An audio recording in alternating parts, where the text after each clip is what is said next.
नमस्ते और स्वागत है आज के इस एक्सप्लेनर में। सोचिए, क्या कभी आईने में खुद को देखते वक्त अचानक से एक अजीब सा एहसास हुआ है, जैसे जो शख्स सामने खड़ा है वो वैसा बिल्कुल नहीं है जैसा उसे होना चाहिए था।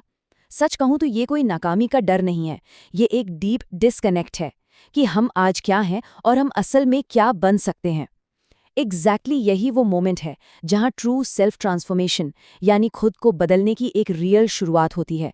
क्योंकि देखिए, बाहर कुछ भी बदलने से पहले ना, असल बदलाव हमारे अंदर एक साइलेंट साइकोलॉजिकल रेवोल्यूशन की तरह शुरू होता है, एक इंटरनल एवोल्यूशन। तो चलिए आज इसी डीप कॉन्सेप्ट को मिलकर एक्सप्लोर करते हैं।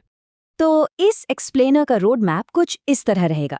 पहले हम समझेंगे the illusion of external change, फिर रीवायरिंग सबकॉन्शियस स्क्रिप्ट्स पर आएंगे, तीसरा होगा एंड्योरिंग साइकोलॉजिकल डिस्कम्फर्ट, चौथा रैडिकल ऑनेस्टी और आखिर में अचीविंग साइकोलॉजिकल मैच्योरिटी। हम इस कॉम्प्लेक्स प्रोसेस को लॉजिकली स्टेप बाय स्टेप तोड़ने वाले हैं। Point number 1, the illusion of external change. हम सब अक्सर ये सोचते हैं ना कि चलो सुबह जल्दी उठते हैं या डाइट बदल देते हैं तो जिंदगी बदल जाएगी, राइट? पर फ्रैंकली सिर्फ ऊपरी आदतें बदलने से कोई परमानेंट चेंज नहीं आता। जब तक हमारी अंदरूनी आइडेंटिटी, हमारा कोर वही रहता है, तब तक नए रूटीन्स सिर्फ एक दिखावा बनके रह जाते हैं। यही वजह है कि नए साल के रेजोल्यूशंस फरवरी आते आते हवा हो जाते हैं। इस पॉइंट को गहराई से समझने के लिए कार्ल यंग का कॉन्सेप्ट है इंडिविजुएशन।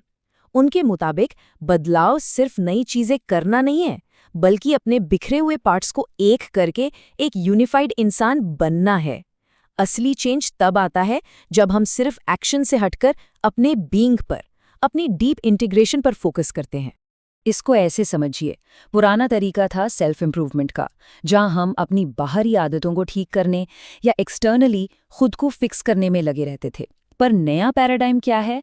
वो है सेल्फ ट्रांसफॉर्मेशन। ये खुद की गलतियां ठीक करने के बारे में नहीं है, बल्कि टोटली एक नई कोर आइडेंटिटी को अपनाने के बारे में है। ये शिफ्ट सुनने में छोटा लग सकता है, लेकिन ट्रस्ट मी, इसका इम्पैक्ट मैसिव होता है। अब आते हैं अपने सेकेंड पॉइंट पर, रीवायरिंग सबकॉन्शियस स्क्रिप्ट्स। हम जो भी फैसले लेते हैं उनके पीछे कुछ इनविजिबल स्क्रिप्ट्स और चाइल्डहुड बिलीव्स होते हैं जो चुपचाप हमारी लाइफ को कंट्रोल कर रहे होते हैं।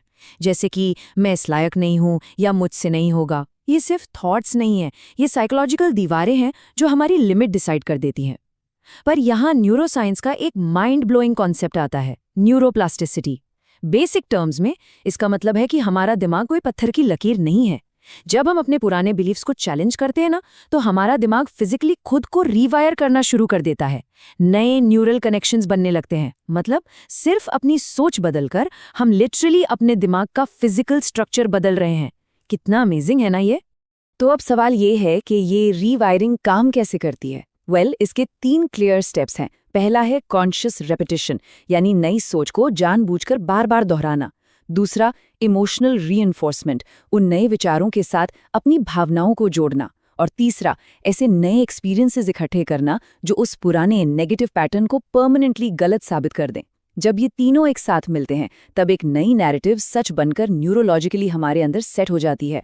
आगे बढ़ते हैं पॉइंट नंबर 3 पर, एंड्योरिंग साइकोलॉजिकल डिस्कम्फर्ट।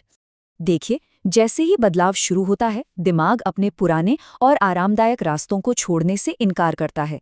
अंदर एक जबरदस्त फ्रिक्शन, एक केओस पैदा होता है। इस रेजिस्टेंस को बायोलॉजी में कहते हैं होमियोस्टेसिस। तो अगर हम पुरानी आदतों में वापस फिसल जाएं, तो वो हमारी आलस या फेलियर नहीं है, वो असल में हमारे दिमाग का डिफेंस सिस्टम है जो अपनी एग्जिस्टिंग आइडेंटिटी को बचाने के लिए लड़ रहा है। दिमाग को फेमिलियरिटी पसंद है, चाहे वो नुकसान ही क्यों ना पहुंचा रही हो। और इसी स्ट्रगल से पैदा होती है कॉग्निटिव डिसोनेंस। ये वो डीप बेचैनी है जो तब फील होती है जब हमारी नई एक्शंस और अंदर के पुराने बिलीफ्स आपस में टकराते हैं। असल ट्रांसफॉर्मेशन तब होता है जब हम इससे भागने के बजाय इस डिस्कम्फर्ट के साथ बैठना सीखते हैं। हमें इस बेचैनी को तब तक फेस करना होता है जब तक हमारे अंडरलाइंग बिलीव्स इवॉल्व होने के लिए मजबूर ना हो जाएं। क्योंकि इस बदलाव की जर्नी कभी स्ट्रेट लाइन नहीं होती। पहले हमें लगता है प्रोग्रेस हो रही है, फिर अचानक डाउट आता है, फिर थोड़ा रिग्रेशन होता है, उसके बाद क्लैरिटी आती है और फाइनली रिन्यूअल। ये बिल्कुल जोसेफ कैम्बल की हीरोज जर्नी की तरह है। बीच का ये जो अजीब सा टाइम होता है ना, इसे साइकोलॉजी में लिमिनल फेज कहते हैं। यहाँ पुराना सेल्फ फेड हो रहा होता है और नया सेल्फ अभी पूरी तरह इमर्ज नहीं हुआ होता। अब आते हैं अपने चौथे पॉइंट पर, रैडिकल ऑनेस्टी एंड इंटीग्रेशन। इन तूफानों से गुजरने के लिए हमें एक नए अप्रोच की ज़रूरत है। हम अक्सर विल पावर का यूज़ करके नए बिहेवियर को फोर्स करने की कोशिश करते हैं, जबकि अंदर से आइडेंटिटी वही पुरानी होती है। और गेस व्हाट, सबकॉन्शियस दिमाग इस झूठ को तुरंत पकड़ लेता है। इसके एग्जैक्टली ऑपोजिट काम करती है रैडिकल ऑनेस्टी। ये बहुत ही जेंटली हमारे सच्चे इनर स्टेट को सामने लाती है, ताकि हमारे साइकोलॉजिकल डिफेंसेस टूट सकें। ये शुरू में दर्दनाक जरूर हो सकता है, पर डीपली हील होने के लिए ये एब्सोल्युटली क्रूशल है। और इस सच्चाई तक पहुंचने में हमारी रॉ इमोशंस सबसे बड़ा क्लू है। जैसे गुस्सा आने का मतलब है कोई बाउंड्री क्रॉस हुई है, उदासी का मतलब कोई अनमेट नीड है, एंजाइटी उस पुराने और नए सेल्फ के बीच की अनसर्टेनिटी का सिग्नल देती है। इनको दबाना नहीं है, इन्हें समझने से हमारा प्रीफ्रंटल कॉर्टेक्स एक्टिवेट होता है। और जब हम खुद पर सेल्फ कंपैशन दिखाते हैं तो हमारा फियर सेंटर यानी अमिगडाला शांत हो जाता है, जो इस न्यूरोबायोलॉजिकल एवोल्यूशन को और फास्ट कर देता है। तो यहाँ एक बहुत प्रोफाउंड सवाल उठता है, दुनिया ने हमें जो बनना सिखाया, उस कंडीशनिंग्स और उम्मीदों के मास्क के पीछे हम असल में है कौन? ये सवाल उस कंडीशनड मास्क को हटा देता है जो हमने सर्वाइवल और दुनिया की एक्सेप्टेंस के लिए पहना होता है। विक्टर फ्रैंकल का एक बहुत ही पावरफुल कोट है। उन्होंने कहा था, जब हम किसी सिचुएशन को बदलने में सक्षम नहीं होते तो हमें खुद को बदलने का चैलेंज मिलता है। ये एक बहुत बड़ा रिमाइंडर है कि चाहे बाहर हमारा कंट्रोल ना हो, हमारा इंटरनल एवोल्यूशन हमेशा इन्फिनिट है। और अब इस एक्सप्लेनर का आखिरी हिस्सा, अचीविंग साइकोलॉजिकल मैच्योरिटी। इस स्टेज पे आकर अंदर का वो तूफान शांत होने लगता है और एक नई ऑथेंटिक आइडेंटिटी सेटल होने लगती है।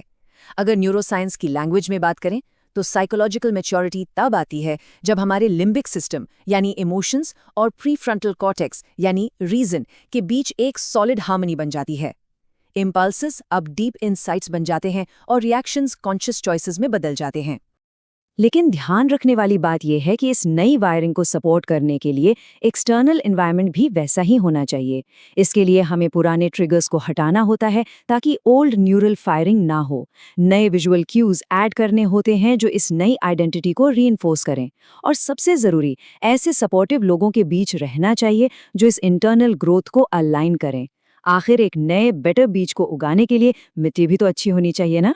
So the real takeaway here is कि सेल्फ ट्रांसफॉर्मेशन कोई फाइनल डेस्टिनेशन नहीं है, ये कंटिन्यूअस एडेप्टेशन और अवेकनिंग की एक खूबसूरत प्रोसेस है। तो आज इस एक्सप्लेनर को हम एक थॉट प्रोवोकिंग सवाल के साथ क्लोज करेंगे। अगर ट्रू ग्रोथ एक कंटिन्यूअस कॉन्वर्सेशन है तो हम सबके उस कंडीशनड मास्क का वो कौन सा हिस्सा है जो अब नेक्स्ट कंप्लीटली डिसमेंटल होने के लिए रेडी है? इस पर जरूर सोचिए। कीप इवॉल्विंग और इस डीप इंटरनल जर्नी को एंजॉय करते रहिए।